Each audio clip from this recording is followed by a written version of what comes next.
नमस्कार। तो आज का हमारा नया टॉपिक है ऑपरेशन ऑन मैट्रिक्स।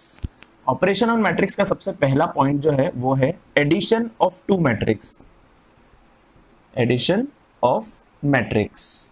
अब मैट्रिक्स को हम अगर ऐड करना चाहते हैं तो हम एक या दो से ज्यादा मैट्रिक्स को भी एक साथ में ऐड कर सकते हैं, बट द कंडीशन इज, सबसे पहली कंडीशन होती है हमारे मैट्रिक्स को ऐड करने की कि इन दोनों या जितने भी मैट्रिक्स को हम ऐड करना चाहते हैं उनका ऑर्डर सेम होना चाहिए। They should have same order.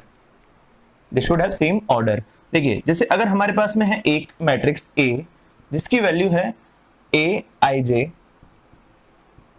M cross n, एक मैट्रिक्स है B जिसकी वैल्यू है Bij M क्रॉस n। तो यहां पे m क्रॉस n अगर ऑर्डर है तो m क्रॉस n ऑर्डर यहां पे भी होना चाहिए।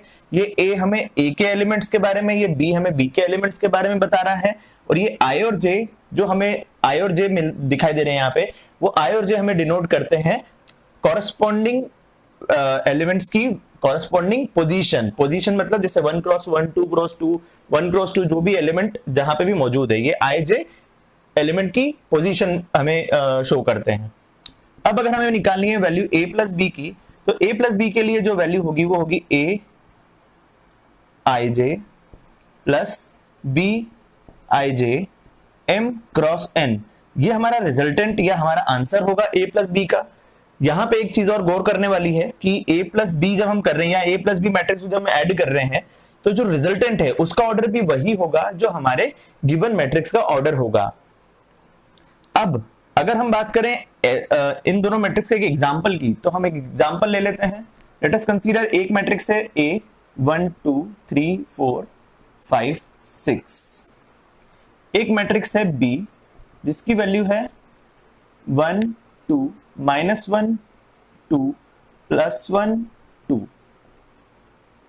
ठीक है, ये हमारा एक मैट्रिक्स है जिसकी वैल्यू है ये वैल्यू, और इसका ऑर्डर है 3 क्रॉस 2, इसका भी ऑर्डर है 3 क्रॉस 2। दोनों मैट्रिक्स का ऑर्डर 3 क्रॉस 2 3 क्रॉस 2 है।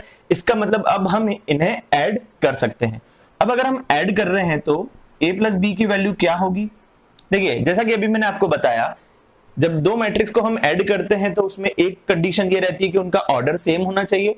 दूसरा, हम एक चीज का जो ध्यान रखते हैं वो ये है कि इनके कॉरस्पॉन्डिंग एलिमेंट्स को ऐड किया जाता है। कॉरस्पॉन्डिंग एलिमेंट्स को ऐड किया जाता है मतलब जब ये फर्स्ट एलिमेंट है a11, तो यहाँ पे ये a11 से ही ऐड होगा। तो इसकी वैल्यू क्या आएगी हमारी?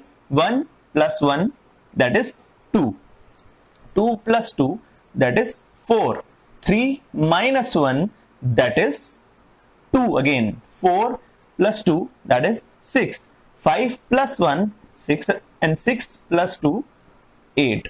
So this will be the resultant matrix of order 3 × 2, resultant matrix of order 3 × 2, and the value of a plus b is 2 4 2 6 6 8।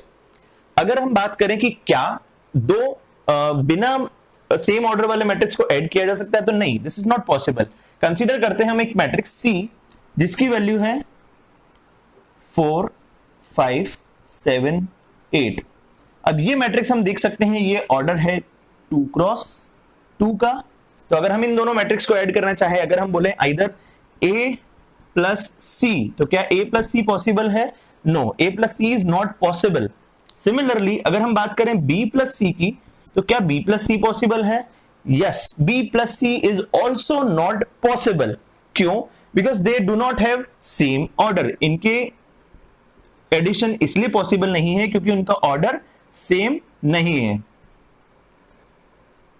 तो हम बात करते हैं properties of addition of matrix के बारे में। सबसे पहली प्रॉपर्टी होती है एडिशन की, कम्यूटेटिव लॉ। मैट्रिक्स में भी कम्यूटेटिव लॉ एप्लीकेबल होता है, और ये commutative law a plus B और b प्लस a, जैसा भी हम मैट्रिक्स को ऐड करना चाहें, चाहे वो a प्लस बी हो या b प्लस a हो, एप्लीकेबल रहता है। अगर हम बात करें एसोसिएटिव लॉ की, तो मैट्रिक्स में भी एसोसिएटिव लॉ भी एप्लीकेबल होता है। एसोसिएटिव लॉ कहता है कि a प्लस बी प्लस सी करें, a प्लस बी प्लस सी करें, या a प्लस बी को पहले ऐड करके फिर c को ऐड करें, कोई डिफरेंस नहीं आएगा हमारे रिजल्टेंट में। थर्ड प्रॉपर्टी होती है हमारी existence of additive identity.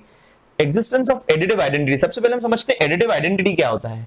Additive identity का मतलब होता है कि ऐसा एक मैट्रिक्स अगर हम लें जो ए मैट्रिक्स से ऐड करवाएं तो हमें फिर से ए मैट्रिक्स ही वापस मिल जाए। तो ऐसा एक ही मैट्रिक्स होता है, that is zero matrix.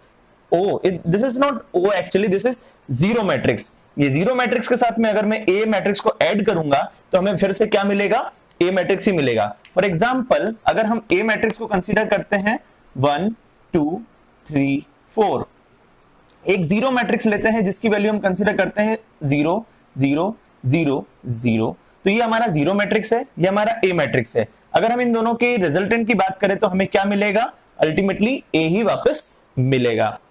Similarly अगर हम बात करें existence of additive inverse, additive inverse क्या होता है, तो सबसे पहले मैं आपको बता दूं माइनस ऑफ ए मैट्रिक्स जो होता है अगर हम उसमें -1 का मल्टीप्लीकेशन करवा देंगे तो वो बन जाएगा एडिटिव इनवर्स, ए का नेगेटिव, या एडिटिव इनवर्स बोले या इसे हम नेगेटिव ऑफ ए बोले, एक ही बात है। तो ये हो जाएगा ए प्लस माइनस ऑफ ए और माइनस ऑफ ए प्लस ए, और इसका रिजल्टेंट जो रहेगा वो हमेशा क्या रहेगा, एक जीरो मैट्रिक्स। तो ये होती है चार प्रॉपर्टीज एडिशन ऑफ मैट्रिक्स की।